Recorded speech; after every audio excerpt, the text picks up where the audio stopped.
خلیج فارس. عالمان بر آن عقیده‌اند که خلیج فارس میلیون سال پیش به وجود نیامده است. مأخذها نشان می‌دهند که 15,000 سال پیش جای خلیج فارس دره‌ای سرسبزی بوده است که از میان آن آب می‌رفته است. 11,000 سال پیش آب‌های بحرها، آب‌های آزاد بلند شدند، رودخانه‌ها یاری دادند و خلیج فارس پر از آب شد. اما دوره‌هایی که خلیج فارس شکل می‌گیرد، جنوب عراق، خوزستان و کویت زیر آب بودند که امروز خشکی‌اند.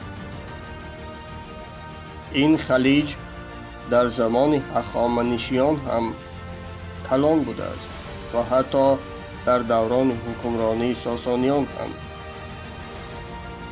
دلیل کوچک شوی خلیج فارس این است که زمین چند درجه سرد شده است.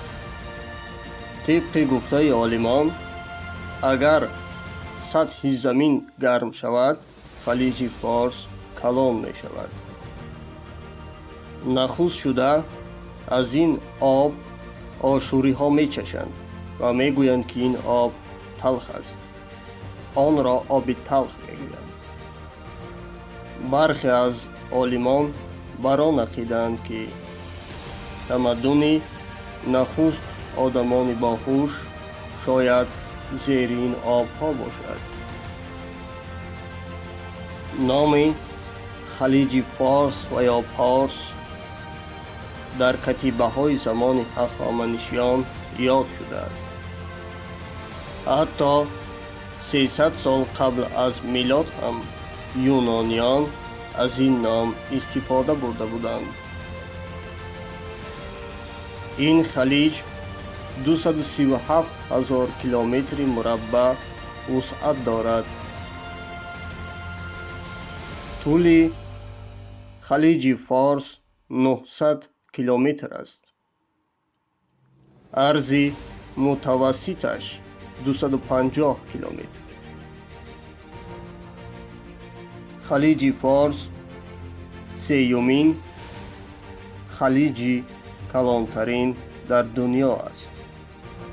اطراف خلیج فارس را امروز 8 کشور احاطه کرده است.